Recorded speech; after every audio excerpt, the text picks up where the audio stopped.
Just like Michelangelo into the blue on heavenly wings. Cargo ham bones don't take off, no smoke, no mirror, no strings. I can't take off these dark shades. I can only say how it's too beautiful. Our town on TV. Our town, there's you and me. Upside down, hanging out of an airplane.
Welcome to this segment of Our Town, and I'm down here to the John McInnis auctions with Dan Meader. Nice to be with you. Nice to see you again for the second auction. That's right. Yeah, that's right. I wonder if you could give a wrap up of the old auction first. Sure. We had the presidential auction back in February. It was President's Weekend, and we sold the collection of David Powers. He was the best friend of President Kennedy, and that auction became quite a phenomenon, and we broke a lot of records. We got a lot of attention on it, and we did very, very well for the consignor and brought an awareness out there of what President Kennedy's personal side was, and in doing that, that's become actually the offshoot of what we're talking about today, or where we are today with this auction that we have. This is called the Legends auction. Mm-hmm. All right, and this is an offshoot of that. The people, when we ran that auction and the press came out, people tried to get us to take some of their things. Other people would call us and say, I have this, I have that, I have this collection. And some of them were spectacular things, but we kept that auction pure. We didn't add anything. Everything was from Dave Powers. So what we did was we amassed a list of names and email addresses and phone numbers. And we put that together, and after that auction was over, we got more addresses and more email numbers and more phone numbers because the prices were so strong. So we had hundreds and hundreds of names that we had to contact. Some were just basically duds. I mean, they'd have just a record or a piece of memorabilia. But we were able to come up with about 35 different consigners that had spectacular collections and individual items that were of merit. And that's what we have here at the Legends auction. We have thousands and thousands, probably over 10,000 objects that have been unseen that relate to President Kennedy and his contemporaries. That's since February till now, too. So So we've been working on it. I actually flew out to California 2 days after the auction and began the journey for where we are today. And that's when I amassed I got the collection of the Peter Lawford. He was President Kennedy's brother-in-law, and I got all of the files and things like that related to his years out in Hollywood in relationship to the Kennedys. And more than that, I have all of his scripts and things that he was involved with, like Ocean's 11, all the Rat Pack era things. Yeah. We have all of those in the auction as well. So it's more than President Kennedy that we have offered here. Sammy Davis Jr. So Sammy Davis, Dean Martin, and Frank Sinatra. Frank Sinatra and Peter Lawford put together the inaugural gala for President Kennedy. And it was the first time Hollywood was used in such a manner. Smart move. Yeah, it was, because they actually analyzed, or Joe Kennedy did, Jack's father. They wanted to get the word out from any different faction, and they felt Hollywood was a great tool. So they utilized that. They used Frank Sinatra and Peter Lawford to their best extent to get the word out. And because because of that, a part of the reward was that they got to do this inaugural gala for the president. We have all of the who's who of Hollywood from the late 50s, early 60s. Oh, sure, we have things related to Americans. We have a lot of Patty Duke stuff. But the things that relate to the inaugural gala, we have all the original contracts, and that was sort of like Nat King Cole, Harry Belafonte, Ethel Merman, Jimmy Durante, Tony Curtis, Vivian Leigh. Everybody that you can think of that was somebody in Hollywood that you wanted to be a friend with, at that time. We have their documents and their connection to President Kennedy. So it's pretty fascinating stuff. And to have it here right in Amesbury, it's pretty unusual. We have national things, we have international things that create a lot of interest all the way around. Well, I was telling you earlier, you felt the chill. I think the chill came from you see Jack smiling so much and interacting with on a human level. Well, we all know what happened on November 22nd, 1963, and I think that what we've been able to do here is we have incorporated a lot of things that show basically the happier, the more fun times. This guy was a real person, and he lived a life, and we have a lot of things that relate to his happier times. Well, we're talking about the Hollywood stuff. When he went out to Hollywood, when he was out in Los Angeles with his brother-in-law and his sister, Pat Kennedy, they had a good time. They were out there and they enjoyed themselves. But also, we have a tremendous amount of stuff that relates to the Cape. We have the photography collection of Frank Fallaci, who was a photojournalist down in Hyannis, and we have all of his original negatives and his original photographs that show the Kennedys in the happy time. He loved it at the Cape. Yeah.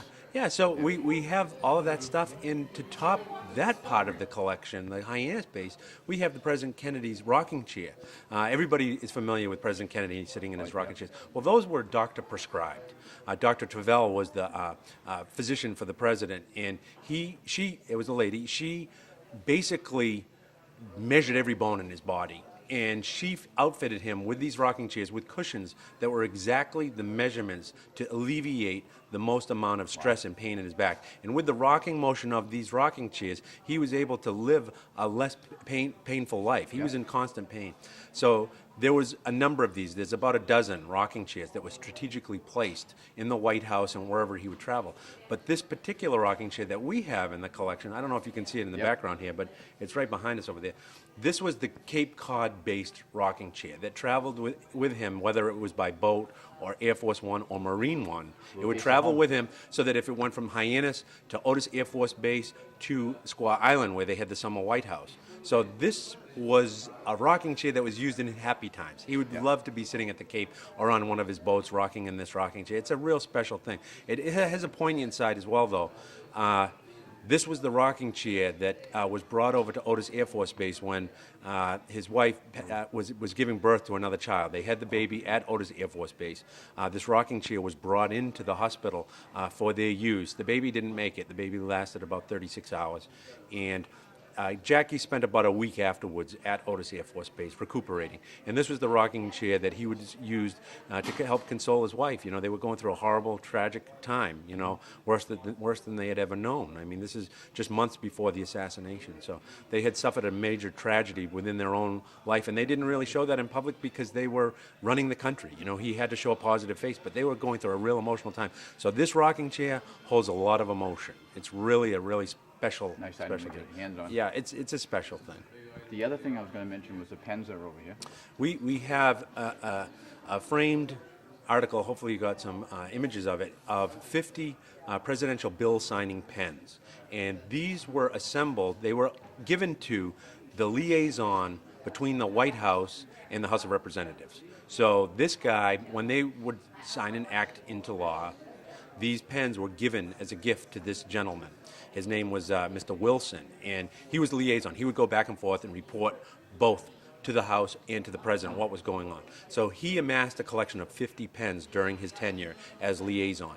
He started out with President Kennedy in 1961, and we have pens that range from the Peace Corps to the Man on the Moon, to the right into the civil rights with President Johnson. So he stayed on through the Kennedy administration. After the assassination, he stayed on for President Johnson right up till 1967 when he retired. And he had put them in this frame. We're selling them in one group, 50 pens, which is unheard of, presidential bill signs. We sold one at the presidential auction for about $28,000. It was a Cuban Missile Crisis pen.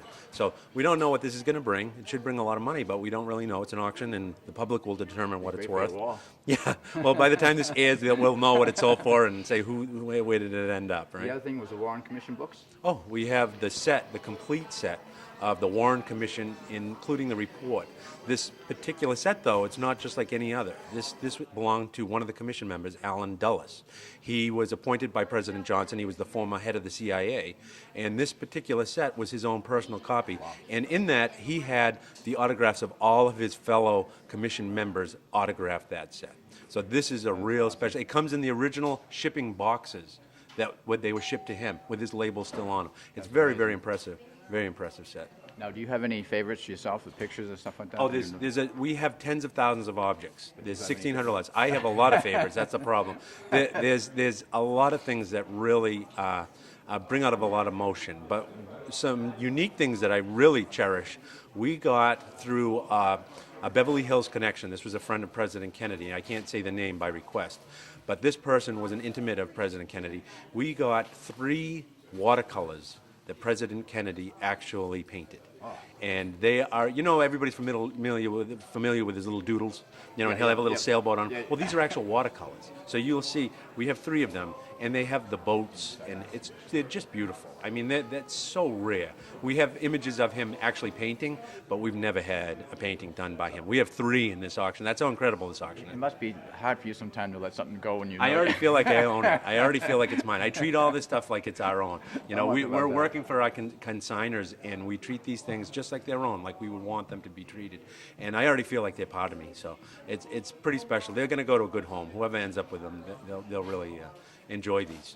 Well, thank you, Dan, for your time. Is there anything else you want to say before we close off? Well, I understand this will probably air after it's over, but we're right here. We're right here in Amesbury at 76 Main Street, and we're available. If people have things that they might consider, might have some kind of worth, we're happy to hear from them, and they're always welcome to give us a call, and we can talk about what they might have, and maybe we can help them out. They might have something that's quite valuable, or it could be run of the mill, but we're happy to tell them, one way or the other. And I want to thank you for the first auction and this one, and what you do for Amesbury, what you bring to Amesbury. Well, we're visibility. Honored. We're really honored to be able to handle the things that we get. It's really these things are treasures, and we understand that. Awesome. Yeah, no, we understand that this is not average stuff. No. And we've attracted a worldwide audience in a lot of our sales, and it just shows you can do anything right here in Amesbury. We're a hub. With the electronic, the medium, the electronic age that we live in, it doesn't really matter where you are. We're just starting out. We're just starting to understand how to get out there, how to use the internet, whatever. So you can feel special being part of Amesbury. But I want to thank you just one-on-one for everything you. you've been doing. This is hard work. I mean, if you came down, when you come down, if you come down before it's aired, which you hope you do, you'll see this is amazing. All the pictures, and like you said, it's over 1,000 pictures. But just to, I was telling Dan off camera earlier when the music was playing. I really honestly got a chill listening to Frank Sinatra sing and stuff like that, and watching the pictures and handle them, going, oh boy, this is really a nice way weird. It's quite an environment, isn't it? It's quite an environment. And I wish you luck in the auction. Thank you very much. Oh, and you want to go over the dates, even though it's going to be a little bit late? Yeah, it's a 3-day, we're calling it an auction summit, because there's going to be people coming from everywhere, and it's over a 3-day period. It's November 22nd, 23rd, and 24th. The actual auction will begin at 3 o'clock on the 22nd. Previews are on right now, so if it happens to air, the previews we've had for beginning the Sunday before the sale. So anybody can come during the day and take a look at their own leisure and be able to enjoy. You don't have to bid, you can just take a look. I mean, this is history. It's history right here, right in Amesbury. So, and part of the show, the reason we do it this way is so people in the future can look back and see exactly what was happening the time that the auction went, and the people. Very exciting time. It's a very exciting time, and we'll see what the end results will be. Hopefully, it'll be positive. You never know. An auction's an auction. Some things will fly. They'll take off and go for a fortune. Other things might lay flat. But whatever happens, we know we got the word out, and we'll get whatever they're worth on that day. And our town wishes you the best. Thank you. Thank you for coming on camera. No problem.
Welcome to the segment of Our Town, and we're at the first stop at the Artist Studio Tour. So let's go check it out.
You know, ladies, I'm really glad you had me here in Amesbury. I mean, I've been pedaling for many years, and my feet can tell you that they've been pedaling for many years. And seeing all these fine carriages, I really hope I can buy an Amesbury carriage someday so that I can have the pleasure of pedaling as I ride through the countryside instead of walking. We'd love to have you buy an Amesbury carriage. Well, then you need to buy some of my wares so I can make the money to buy an Amesbury carriage. How about the grader? Yeah. How about just the scarf? Oh, the scarf. Well, let's see, what do you have to pay for it? I was thinking 50 cents for something like this. I mean, look at that, nice Italian And silk. Eddie would know better than any of us. And I'm going to outbid her because I want it Oh. more than she Well, that's what I'd like to see, is a bit more. It's rotary. There we go. so I should let you have it. But I would give you a quarter for it. Oh, a quarter? Well, I think I'd, how about 40 cents? I'll give you 45. All right. 45. She went up on me, that's good. Well, God bless you. And you And like the I've got buttons? my buttons You too. got the French buttons? Yes. I got them in white as well as the black there. Probably be more sensible to buy the white. You want the white? Yeah. A sensible lady, that's what we like to see. Mm-hmm. And you see you need a paper of pins? Yes, I need those Oh, too. paper pins, okay. Yes. Now you better make sure you have enough money, Miss Betty. Well, that's true. I know, I might. You'll have to see if I it's might have counterfeit to or give not. you some of my. The banknotes, I might have to see if they're counterfeit or not, so, you know. Yes, yes. Not just don't look on them, but you never know. You No. little stranger. And I suppose I'd need my scissors. Oh, gosh, yeah, well, I sold all my scissors. Oh, dear. 25 cents. For 25 cents, indeed. Yeah. They weren't Yeah. very good scissors for 6 cents, but they were much better scissors than a quarter. Right, right.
Hi, we're here with Dawn, the number 3 stop on the tour.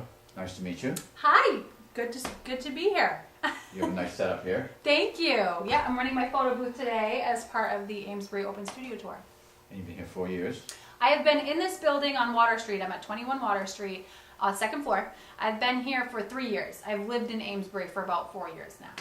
And what drew you to Amesbury?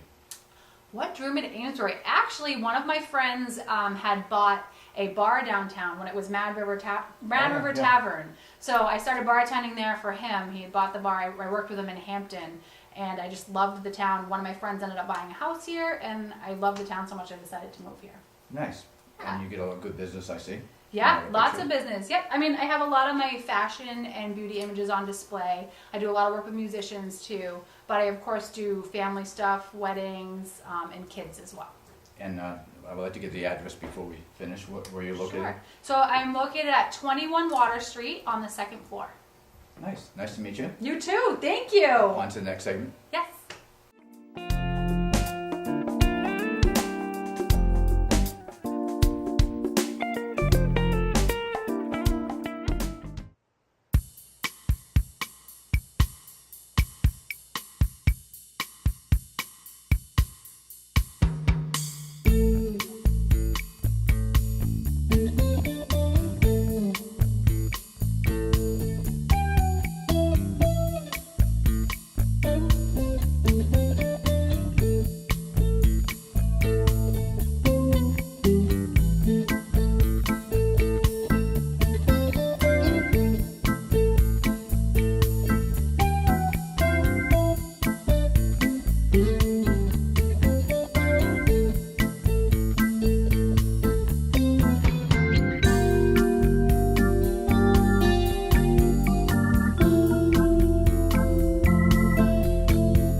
We're down to John Moore's studio, stop number 4 on the artist tour. And as soon as John gets freed up for a few moments, we'll come over and see if we can get him on camera. Welcome to the gallery. This is John Moore's Artist Gallery, and stop number 4 on the studio tour. It's been a great weekend. Saturday was just packed with people. A lot of great action, and it's so nice to see so many people walking around the streets of Amesbury. An amazing town, as you all know, what I think about it. So many artists, so much wonderful history. It's a permanent art gallery here at 19 Main Street, so come down anytime.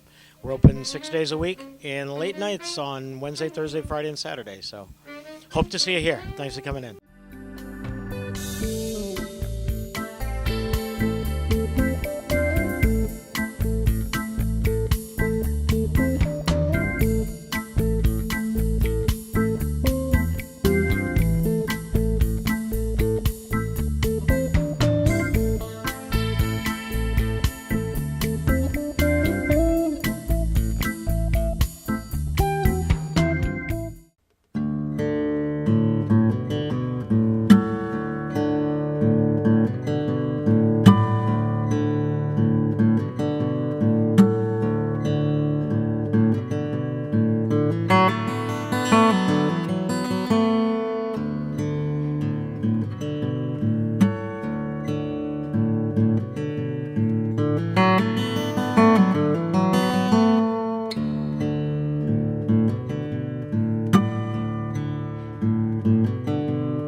Just like Michelangelo into the blue on heavenly wings. Cargo hand bones don't take off, no smoke, no mirror, no strings. I can't take off these dark shades. I can only say how it's too beautiful. Our town on TV. Our town, there's you and me. Upside down, hanging out of an airplane.